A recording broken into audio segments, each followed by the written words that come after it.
আসসালামু আলাইকুম রহমতুল্লাহ। প্রিয় দিনী ভাই বোনেরা, আমরা আল্লাহ তাআলার হক কতটুকু আদায় করতে পারতেছি?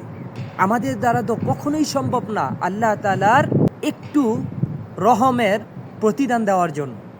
আর এতটা বছর আমাদেরকে আল্লাহ তাআলার অবাধ্য হওয়ার পরও আল্লাহ তাআলা আমাদেরকে ভালো রাখছেন, আল্লাহ তাআলার দায়িত্ব পালন করতেছেন।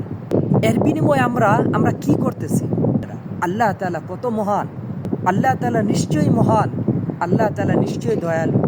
আমরা কত গুনাহ করতেছি, আল্লাহ তাআলা আমাদের গুনাহকে গোপন রাখতেছেন।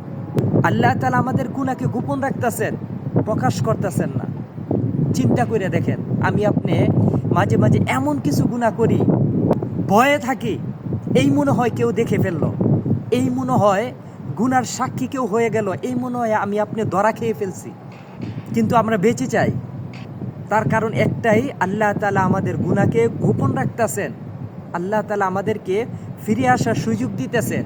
আল্লাহ তাআলা চাইলে পারতো না ওই গুনাহ অবস্থায় আমাদেরকে এমন কিছু করার জন্য, যার বিনিময়ে আমরা পুরো বিশ্বের কাছে, পুরো মানুষের কাছে আমরা লজ্জিত হই, বা এমন একটা দুর্ঘটনা ঘটাইতে পারতো না যেখানে উঠার আমাদের ক্ষমতা নাই, এই গুনাহ অবস্থায় আমাদেরকে স্থির করে রাখতে।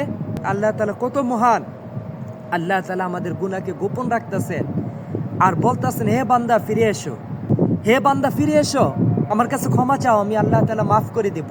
আমি তোমাদেরকে বারবার সুযোগ দিতেছি। আল্লাহ তাআলা আমাদেরকে খুব মায়া করে, দয়া করে, খুব গর্ব করে বানাইছেন।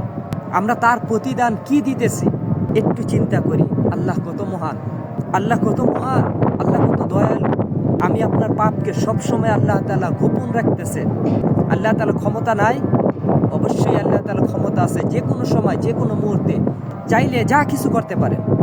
আমরা একটু চিন্তা করি, আমরা আল্লাহ তাআলার ইবাদত বন্দেগীর মাধ্যমে আল্লাহ তাআলা শুকরিয়া আদায় করার চেষ্টা করি। আল্লাহ তাআলা আমাদেরকে সেই তৌফিক দান করুন। আমিন।